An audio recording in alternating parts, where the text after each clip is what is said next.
कुछ 2-4-8 दिन से सोशल मीडिया के ज़रिए और प्रिंट मीडिया के ज़रिए ये बात की इत्तलात मिल रही थी कि ख्वाजा बिलाल अहमद को गोशा महल की सीट ना मिलने की बुनियाद पर ख्वाजा बिलाल अहमद मजलिस इत्तेहादुल मुस्लिमीन से दस्तबरदारी की जो है गौर व फिक्र में है। इस बात की इत्तलात सोशल मीडिया पर गश्त कर रही थी।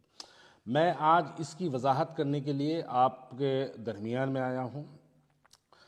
मैं सबसे पहले गोशा महल की टिकट का दावेदार यकीनन था, और आज मैं जब मजलिस इत्तेहादुल मुस्लिमीन से दस्तबरदारी इख्तियार कर रहा हूँ तो उसकी सबसे बड़ी वजह यह है कि क्यों सदर मजलिस बैरिस्टर असदुद्दीन ओवैसी साहब क्यों नहीं गोशा महल से अपना उम्मीदवार खड़ा करते।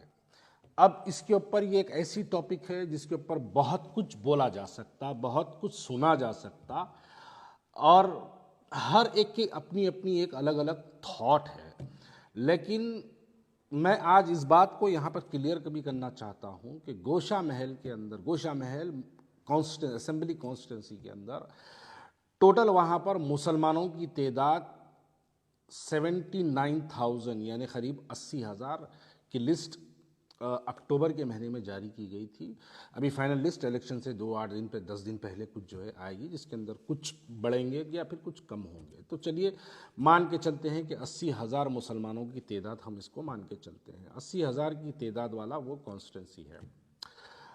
दूसरी बात मैं यहाँ पर यह भी वाजे कर देना चाहता हूँ कि अगर हम माजी में हमारे इंतखाबात को अगर देखेंगे तो मलकपेट जो कॉन्स्टिट्यूंसी है, जहाँ से अहमद बिन अब्दुल्ला बलाला जो पहली मरतबा 2009 में वहाँ से कामयाब हुए थे, वो सिर्फ़ और सिर्फ वो 30,000 वोट लेके कामयाब हुए थे। बाइकल्ला से वारिस पठान जो पहली मरतबा 2014 के इंतखाबात में कामयाब हुए थे, 25,000 वोट लेके MLA बन गए थे। बलाला साहब मैं समझता हूँ 30,800 कुछ वोट थे, वो लेके जो है वो MLA बन गए थे। जो कॉन्स्टिट्यूंसी में 80,000 मुसलमान हमारे हैं, उस 80,000 मुसलमानों की कॉन्स्टिट्यूंसी में हम अपना कैंडिडेट क्यों नहीं खड़ा करते। यहाँ पर मैं पूछना ये चाहता हूँ, मजलिस इत्तेहादुल मुस्लिमीन की फ़ाइनल लिस्ट आ चुकी है। मजलिस इत्तेहादुल मुस्लिमीन जुबली हिल्स से भी जो है अपना एक उम्मीदवार खड़ा करी है, राजेंद्र नगर से भी एक अपना उम्मीदवार खड़ा करी है। क्या हैदराबाद के मुसलमानों को इस बार ये बात को समझना ज़रूरी है कि हमको अजहरुद्दीन को हराना ज़रूरी है या राजा सिंह मलून को हराना ज़रूरी है? इस बात का जवाब आपको नहीं मिलेगा, लेकिन इसका जवाब आपको यकीनन मिलेगा।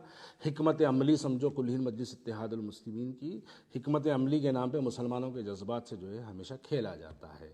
जहाँ पर 2009 का जो स्टाइल था मलकपेट पे, जिस अंदाज में मलकपेट कॉन्स्टिट्यूंसी पे मजलिस इत्तेहादुल मुस्लिमीन ने अपना कब्जा गाड़ा, अपनी हुकूमत वहाँ पर जो कायम की, जो अब तक भी कंटिन्यू चल रही है, क्या हम उस अंदाज में गोशा महल नहीं लड़ सकते थे? इसका जवाब आपको नहीं मिलेगा, कोई भी इसका जवाब नहीं देगा। वो मलून दिन बर दिन सरकार की शान में गुस्ताखी करता है, हम मुसलमानों के दिलों को ठेस पहुंचाने वाले बयानात देता है, और मेरी जमात कुल हिंद मजलिस इत्तेहादुल मुस्लिमीन के पास ऐसा कोई प्लान, ऐसा कोई मंसूबा नहीं है कि उस मलून को हराया जाए। क्योंकि ये तमाम लोग जानते हैं कि मैं कांग्रेस से जब मजलिस इत्तेहादुल मुस्लिमीन में दोबारा शमूलियत इख्तियार किया था, जब बैरिस्टर असदुद्दीन ओवैसी साहब ने ये बात को हमको कहा था कि आइए भारतीय जनता पार्टी को हराने के लिए आप हमारा साथ दीजिए। शायद लोगों को याद नहीं है, लेकिन हैदराबाद के लोगों का हाफिज़ा भी बड़ा कमज़ोर होता है। उस वक्त भारतीय जनता पार्टी एक बहुत बड़े पैमाने पर म्युनिसिपल इलेक्शंस के अंदर जो है वो काम कर रही थी, जिसके नतायज भी आपके सामने हैं। उनके पास 40 से ज़्यादा कॉरपोरेटर्स उनके कामयाब हुए। उस वजह से हमने भारतीय जनता पार्टी के बढ़ते हुए अज़ाइम को रोकने के लिए हमने यकीनन मजलिस इत्तेहादुल मुस्लिमीन का साथ दिया। अब यहाँ पर सवाल ये पैदा होता है कि आप बिहार जाकर वहाँ पर 100 सीटें लड़ाते हैं, जहाँ पर आपकी कोई शाख नहीं है। गोशा महल में आपके 2 कॉरपोरेटर, जहाँ पर आपकी कोई शाख नहीं है। उत्तर प्रदेश जाके आप वहाँ पर 100 से ज़्यादा सीटें लड़ाते हैं। गोशा महल हैदराबाद पार्लियामेंट्री कॉन्स्टिट्यूंसी में आता है, जहाँ के MP खुद असदुद्दीन ओवैसी साहब हैं, और जो हर इंतखाबात में जब जब इलेक्शन होते हैं, पार्लियामेंट के जब भी इलेक्शन होते हैं, असदुद्दीन ओवैसी साहब वहाँ से 30-30 हज़ार, 40-40 हज़ार वोट जो है असदुद्दीन ओवैसी साहब वहाँ से हासिल करते हैं। क्या मजलिस इत्तेहादुल मुस्लिमीन जहाँ पर 40 हज़ार वोट हासिल करती है, जहाँ पर उनके 2 कॉरपोरेटर मौजूद है, जहाँ पर उनके इफ्तदाई के सदर मोहतमदीन मौजूद है, जहाँ पर उनकी एक बड़ी तादाद में जहाँ पर जो है उनके एक 80 हज़ार से ज़्यादा मुसलमान वोटर्स जहाँ पर मौजूद है, क्या मुसलमान वहाँ पर अपना कैंडिडेट मजलिस इत्तेहादुल मुस्लिमीन नहीं खड़ाती? इसका जवाब आपको दूसरी जानिब से ये मिलेगा, ये कहेंगे कि नहीं, हिकमत अमली समझो, हम टीआरएस या कांग्रेस की तायद में अपने कैंडिडेट का ऐलान करते हैं। हमने माजी में भी देख लिया कि आपने इससे पहले मुकेश गौड़ की तायद की, वो भी हार गया। इससे पहले आपने टीआरएस की तायद की, वो भी हार गया। इस मरतबा बीआरएस की तायद करेंगे, वो भी हारेगा।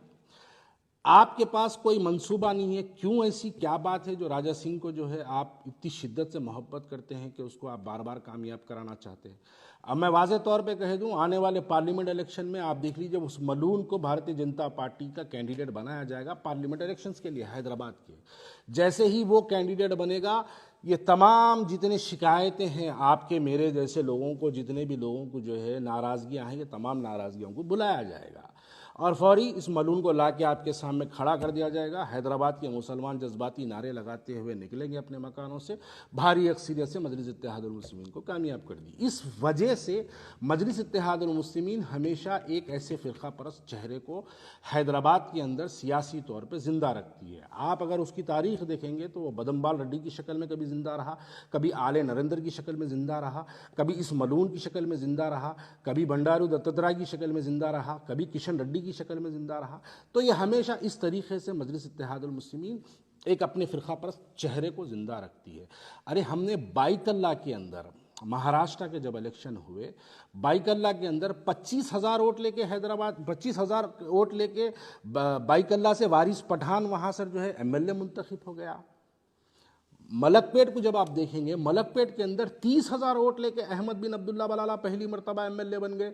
जाहिर सी बात है, बनने के बाद अपनी कारकर्दगी करेंगे, वहाँ पर मुसलमानों के वोटों की तादाद बढ़ाने का काम करेंगे। अरे हम लड़ेंगे ही नहीं तो हम जीतेंगे कैकू? फिर वो काशीराम का नारा कहाँ गया बैरिस्टर असदुद्दीन ओवैसी साहब के, पहली बार लड़ेंगे, दूसरी बार हराएंगे, तीसरी बार जीतेंगे? वो नारा क्या सिर्फ बिहार, उत्तर प्रदेश और महाराष्ट्र के लिए है? क्या वो नारा इनके लिए, गोशा महल के लिए नहीं बनता? ये बातें समझ के बाहर है। जब हम ऐसी सवाल करते तो फौरी अब आगे मुनाफिकत का नारा लग जाता, फौरन आगे लोग कहते हैं कि भाग गया, अब जमात छोड़ दिया, टिकट नहीं मिली। अरे मेरे को टिकट मिलो ना मिलो, अगर टिकट की मुझे ख्वाहिश होती तो मैं बैरिस्टर असदुद्दीन ओवैसी से याकुतपुरा पूछता। अगर मेरे को एमएलए बनने की ख्वाहिश होती तो मैं बैरिस्टर असदुद्दीन ओवैसी से चंद्रान गुप्ता पूछता। अगर मुझे एमएलए बनने की ख्वाहिश होती तो मैं बैरिस्टर असदुद्दीन से चार मीनार पूछता। मैं क्यों बैरिस्टर असदुद्दीन ओवैसी साहब से मैंने क्यों गोशा महल पूछा? मैंने उनसे गोशा महल इसलिए पूछा कि उस मलून को उसकी भाषा में, उसकी ज़बान में जिस तरीके से आप, वो हमारे दिलों को तकलीफ पहुंचाता है। सियासी जमहूरियत है, जमहूरियत में हमको मौका मिलता है, मौके के तहत हम जाके उसको उसकी भाषा में ज़बान देते और मुसलमानों के इत्तेहाद का मुजाहरा करके हम उसको बता के आते। लेकिन नहीं, उसको सियासी तौर पे ज़िंदा रखना है, इस वास्ते वहाँ पर उसको कामयाब होने के लिए फ्री वॉक दिया जाता है। 3 इलेक्शन में उसको फ्री वॉक दिया था। आप सवाल करिए बैरिस्टर असदुद्दीन ओवैसी साहब के पास कि क्या मनसूबा है बैरिस्टर असदुद्दीन ओवैसी साहब के पास राजा सिंह को जो है गोशा महल से रोकने के लिए? कोई जवाब नहीं मिलेगा आपको उसका। अरे ठीक है, आपको अगर ख्वाजा बिलाल का चेहरा पसंद नहीं है, आपको ख्वाजा बिलाल का अगर जो है ज़ुबान पसंद नहीं है, माजी में ख्वाजा बिलाल ने बहुत सारे मजलिस इत्तेहादुल मुस्लिमीन के खिलाफ बयानात दिए हैं, अगर इस बुनियाद पे ख्वाजा बिलाल आपको पसंद नहीं है तो आपके पास जो पसंदीदा चेहरे बहुत से हैं जिनके चेहरों को देख के आप मुस्कुराते हैं, उसमें से कोई एक चेहरे को लेके आके गोशा महल दे देना था। वो मुसलमान को खड़ा करना था वहाँ पर, आप मुसलमान को वहाँ पे खड़ा करके आप उसकी तायद करना था।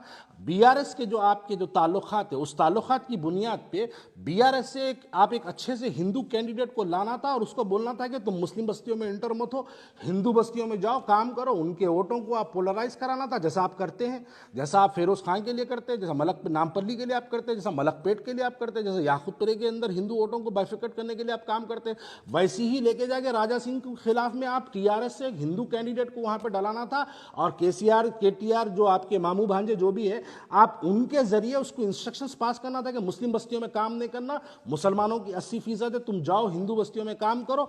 असदुद्दीन ओवैसी साहब निकल के अगर गोशा महल में मुसलमान बस्तियों में 80,000 वोटरों के दरमियान में अगर फिर के असदुद्दीन ओवैसी साहब पैदल दौरे कर करके अगर मुसलमानों को वहाँ पे जो है बेदार करते, 80,000 में अगर 55,000 भी मुसलमान अगर निकल के अगर मुस्लिम कैंडिडेट को वोट दे दिया तो मैं ये सवाल हैदराबाद की आवाम के लिए छोड़ता हूं, क्या ये मलून हारता नहीं सकता था?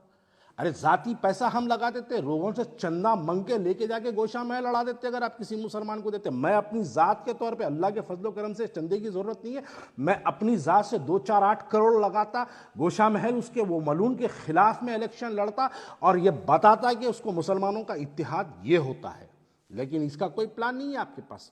अब उसकी आप तैयारी कर रहे हैं, उसको लोकसभा में लाने की तैयारी है, इस वजह से उसको वहां पे फ्री वॉक दिया जा रहा है। और ऐसी जमात के साथ रहना मैं नहीं समझता मेरे लिए जो है काबिल फ़ख्र हो। इसलिए इस बुनियाद पर मैं आज मजलिस इत्तेहादुल मुस्लिमीन से दस्तबरदारी का ऐलान करता हूं। मैं मजलिस इत्तेहादुल मुस्लिमीन छोड़ने का ऐलान करता हूं। आगे मैं क्या करूंगा, किसके साथ जाऊंगा, जाऊंगा भी या नहीं जाऊंगा, या सियासत में रहूंगा या नहीं रहूंगा, रहूंगा तो किसके साथ रहूंगा, इसका ऐलान मैं सोशल मीडिया, प्रिंट मीडिया के ज़रिए मैं हमारे लोगों तक पहुंचाते रहूंगा। लेकिन ये बात बिल्कुल हैदराबाद के मेरे जैसे मुसलमान के लिए नाकाबिल कबूल है कि क्यों नहीं हम गोशा महल में, जहां पर 80,000 मुसलमान हमारे हैं, क्यों नहीं हम वहां से मुसलमान के कैंडिडेट को खड़ा करते हैं? क्यों नहीं हम बीआरएस का इस्तेमाल करके, टीआरएस का इस्तेमाल करके, हम क्यों नहीं वहाँ पर जो है हिंदू वोटों के अंदर जो है हम बाइफिकेट करने का काम करते और मुसलमानों में इत्तेहाद का नारा लगा के हम मुसलमानों को घरों से निकालते और इस मलून के खिलाफ मुसलमान एक तौर पर, मैं समझता हूँ अगर हम मुसलमानों के अंदर अगर निकल के अगर जो है हम पैदल दौरे करते, उनके छोटे छोटे ग्रुप मिसिंग करते, तो घरों से चुमटियों की तरह मुसलमान निकल कर जो है पोलिंग के दिन अपने वोटों का मुजाहरा करते और ये मलून हारता। आप देखिए कोई पॉलिसी नहीं है मजलिस इत्तेहादुल मुस्लिमीन के पास। एक पॉलिसी बता दीजिए कि राजा सिंह को, मलून को हराने की एक पॉलिसी बता दीजिए। नहीं, उसको सियासी तौर पे जिंदा रखना चाहते हैं। और ऐसी जमात जो इस गुस्ताख रसूल को जिंदा रखना चाहते हैं, बखुदा ऐसी जमात के साथ मैं रहना मुनासिब नहीं समझता हूँ। इसलिए आज मैं कुल मजलिस इत्तेहादुल मुस्लिमीन से अपना दस्तबरदारी का ऐलान करता हूँ। शुक्रिया।